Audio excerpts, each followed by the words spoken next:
네, 이렇게 네 가지 특징주까지 살펴봤습니다. 그럼 자세한 뉴욕 증시 상황에 대해서 특파원 연결해 보도록 하겠습니다. 김한희 특파원, 안녕하세요.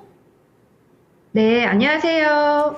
네, 주말 사이에 전해진 이슈들이 상당히 많았습니다. 뉴욕 증시 상황에 대해서 브리핑 부탁드립니다. 네, 지난주 금요일 뉴욕 증시 3대 지수가 혼조세로 마감했습니다.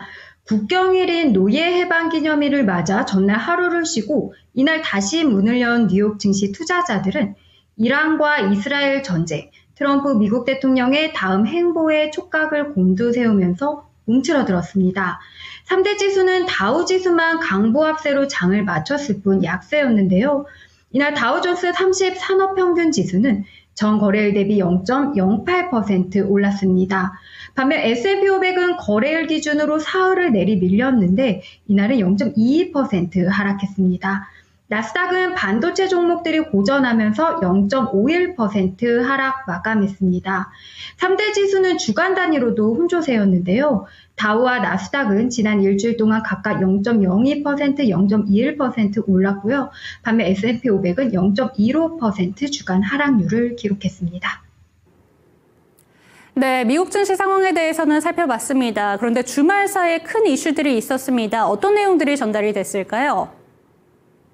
네, 이날 반도체 종목들은 미국이 미국제 반도체 장비, 중국 공장 반입을 불허할 것이란 보도로 약세를 기록했습니다.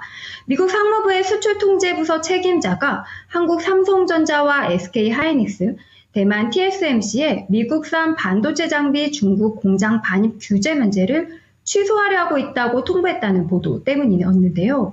이렇게 되면 반도체 공급에 차질이 생길 뿐만 아니라 최근 반도체 종목 주가 상승세의 발판 역할을 했던 미국과 중국의 무역 협상이 다시 좌초할지 모른다는 우려가 작용했습니다. 미국은 아니라고 하지만 중국은 이를 중국에 대한 보복으로 간주할 수 있기 때문인데요. 그 충격에 반도체 대장주 엔비디아 1.12% 하락했고 인텔은 1.9%, 퀄컴은 1.5% 내린 채 하락했습니다. 반면 오늘 오후부터 텍사스주 오스틴에서 자율주행 택시인 로보택시 서비스를 시작한 테슬라는 등락을 거듭한 끝에 강보합 마감했습니다. 테슬라는 0.03% 오른 322.16달러로 장을 마쳤는데요.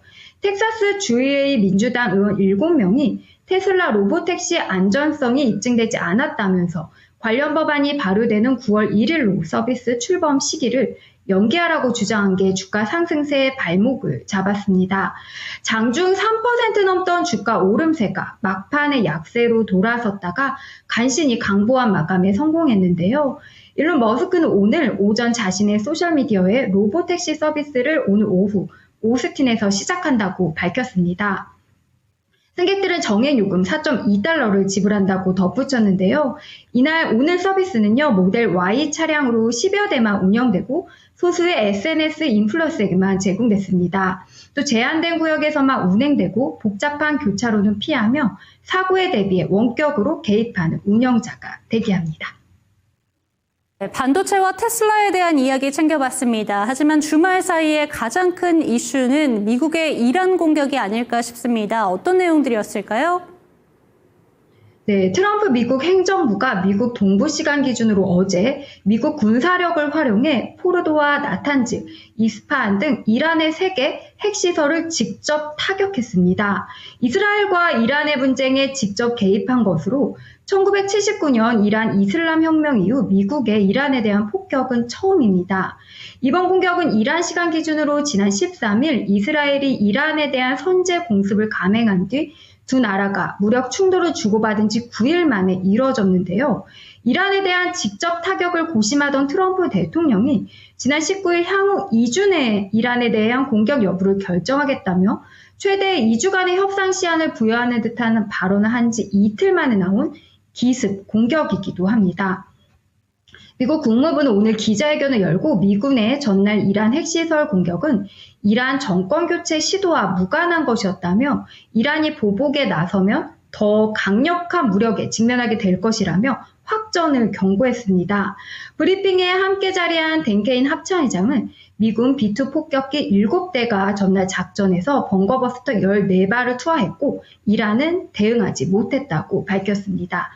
이 때문에 가상화폐 대장주 비트코인 가격이 중동 긴장 고조로 10만 달러 선 붕괴했는데요.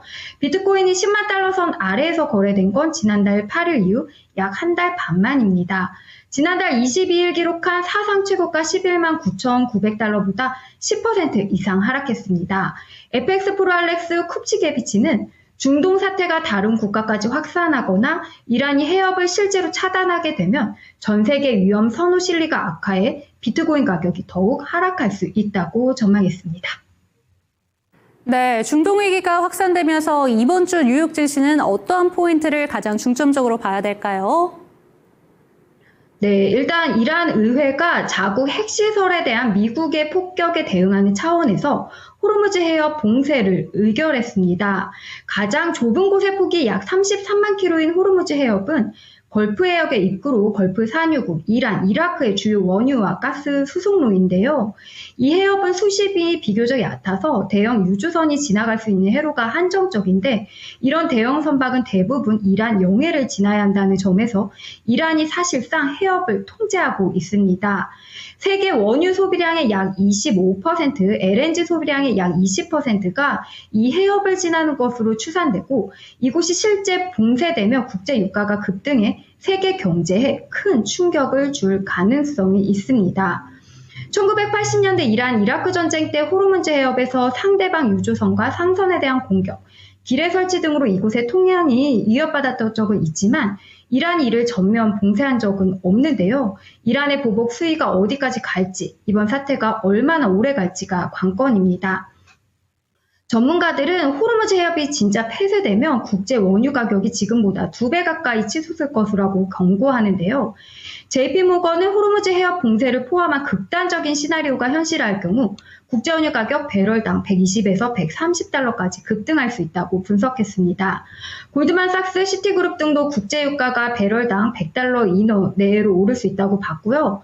옥스퍼드 이코노믹스는 최악의 경우 국제 원유 가격이 배럴당 130달러까지 치솟으면 올해 말 미국 물가 상승률 6%를 이룰 수 있다고 경고했습니다. 일단 지난 일주일 동안 이미 국제 유가는 약 10% 상승했지만 미국산 원유와 브렌트유 모두 여전히 배럴당 80달러 이하에서 거래되고 있는데요. 이 브렌트유는 한국 시간으로 오전 7시 거래를 재개해서 이 추이를 일단 지켜봐야 할 것 같습니다. 이 밖에도 이번 주에는 주식시장 상승세 주역인 반도체 흐름 예상할 수 있는 반도체 장비업체 마이크론 분기 실적 발표 예정돼 있고요. 또 트럼프 관세 전쟁으로 인플레이션이 다시 꿈틀대고 실질 소득이 줄어들 것으로 보이는 소비자들이 움츠러들고 있는지도 이번 주에 지표로 확인됩니다. 미국 상무부가 금요일 PCE 5월 물가지수 발표하고요. 하루 전인 목요일에는 대표적인 소비재 기업인 나이키 실적 발표 있습니다. 관세 충격은 앞으로 몇 개월 뒤에나 본격적으로 경제 영향을 미칠 것이란 분석이 지배적이기는 하지만 물가 지수와 나이키 실적 발표에서 그 영향 일부가 관측될 전망입니다. 내일은요, 지표로 6월 S&P 제조업 서비스업 PMI 5월 기존주택 판매 있고요. 연준 인사들 발언 많은데요. 크리스토퍼 헐러 연준 이사, 미셸 보머 연준 부의장, 오스탄 골스비 시카고 연은 총재 아드리아나 쿠글러 연준 이사 연설 예정돼 있습니다. 네, 이번 주에도 불확실성이 커질 것으로 전망되고 있는 가운데 일정까지 자세하게 체크해 보도록 하겠습니다. 오늘 말씀 감사드립니다. 네, 감사합니다. 네, 지금까지 모닝인 뉴욕이었습니다.